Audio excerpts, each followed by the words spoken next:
3-bet ranges overview. In online poker games, your 3-bet range is the engine that prints expected value before the flop. It punishes wide opens, isolates weaker players, and forces strong regulars to defend correctly.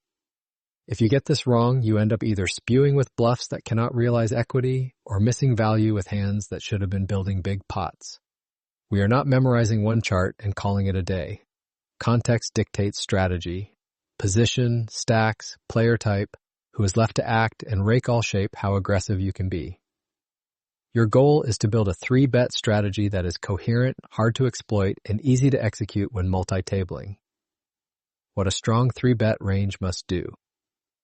A good 3-bet range has two jobs. First, it must value 3-bet hands that dominate the opener's continuing range. Second, it must include bluff 3-bets that deny equity and create fold equity, while still having playable properties when called. Think in expected value terms. When you 3-bet, you win immediately some percentage of the time. When called, you enter a higher stack-to-pot ratio pot where initiative matters. When 4-bet, you either realize your value with premiums or you abandon bluffs efficiently. Every part should connect. First, value core. Hands happy to stack off against most players. Pocket queens and better, ace-king suited, ace-king offsuit in many spots.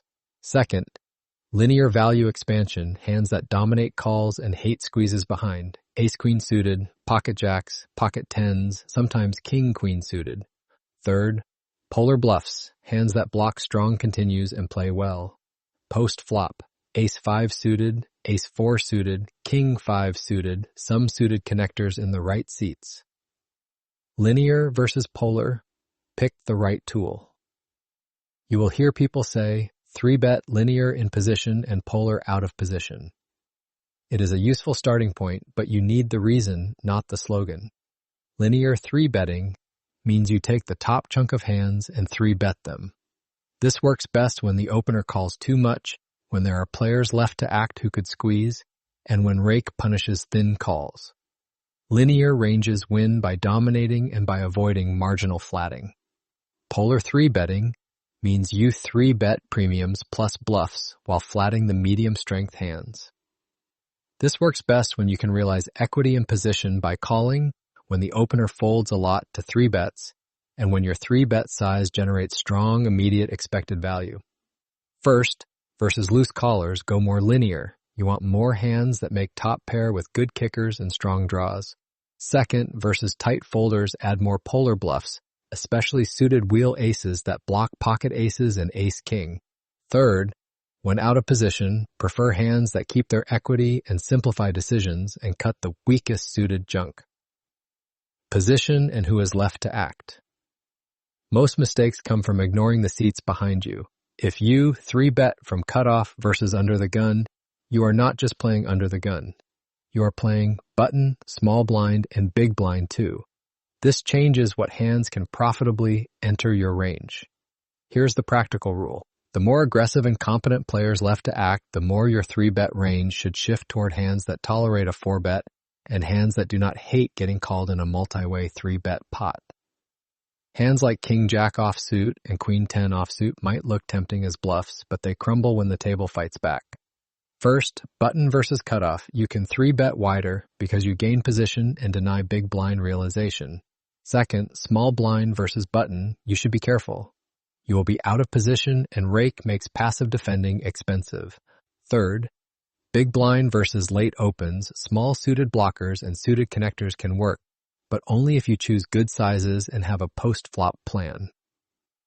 Typical online ranges, practical benchmarks.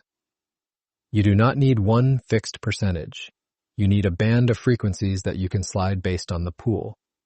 On most online sites, especially at rake-heavy stakes, you should 3-bet more and flat less from the blinds than many players feel comfortable with, because calling creates low expected value spots where rake eats your edge.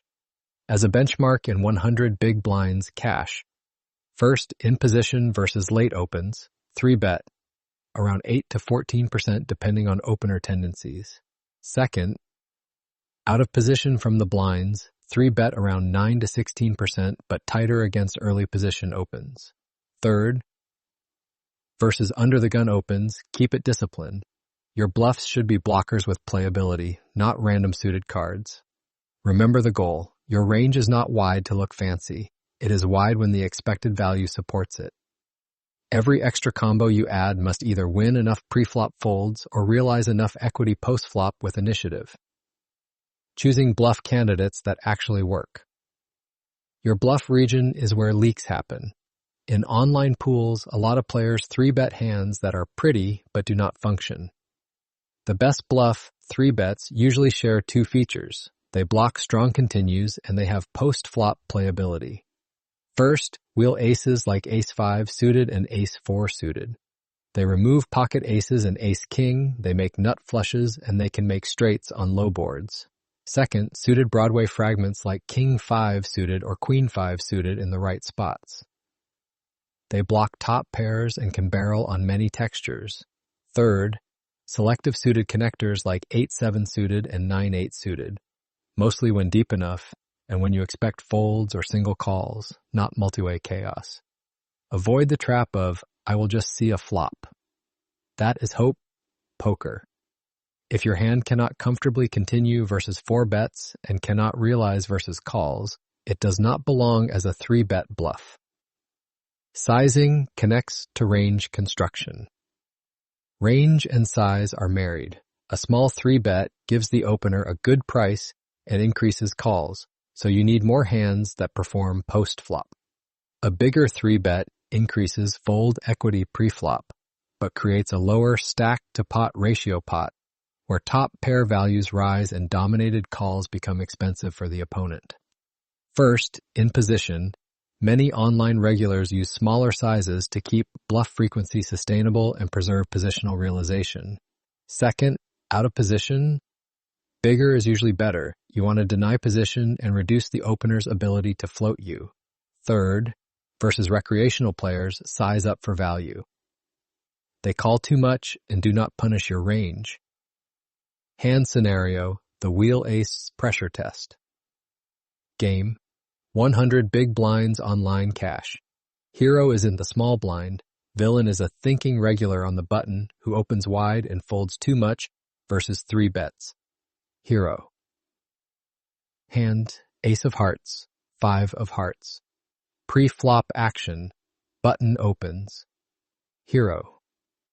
3 bets from small blind with a polarized range, big blind folds, button calls.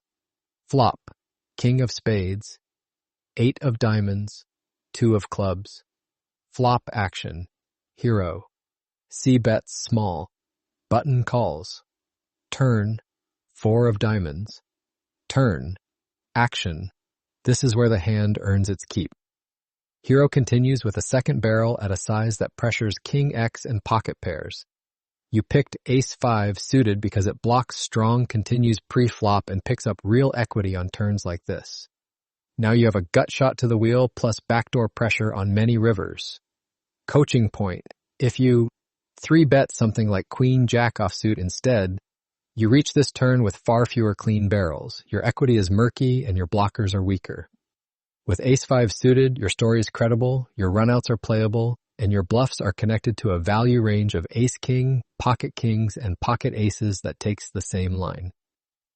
Common leaks I see in students. Leak 1, flatting too much pre-flop because it feels safe. In online environments with meaningful rake, passive calls from the blinds are often the silent bankroll killer. Leak 2, 3-betting hands that look fine but are structurally weak, like king-10 offsuit, queen-10 offsuit, and small-suited trash out of position. These hands do not dominate, do not block enough, and realize poorly when called. Leak 3, building a bluff-heavy 3-bet range and then playing scared post-flop.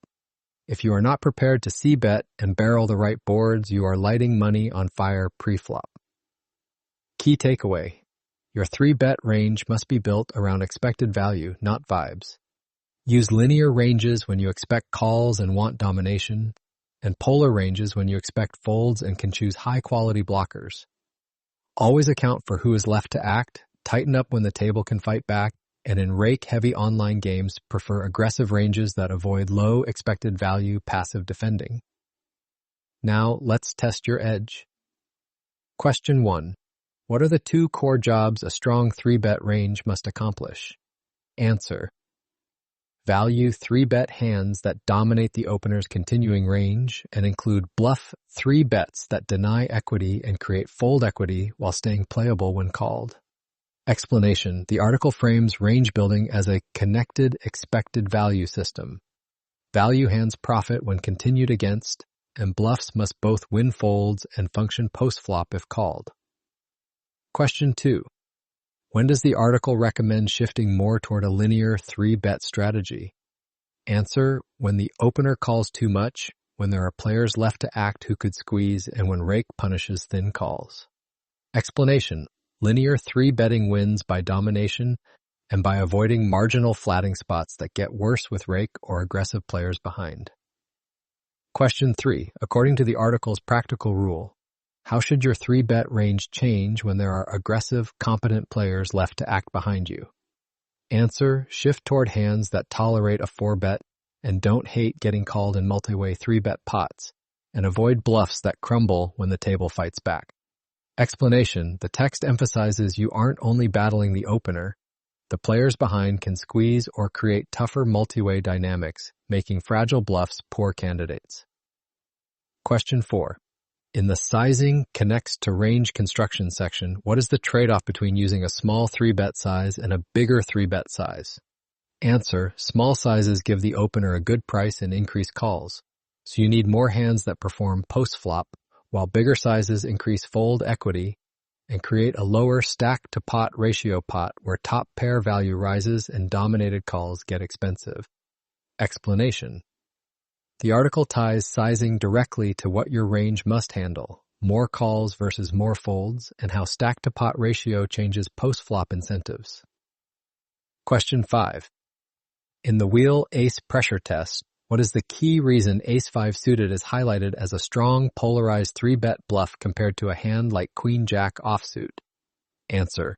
Ace-5 suited blocks strong, continues pre-flop and picks up cleaner barreling equity on certain turns, making your story and runouts more playable.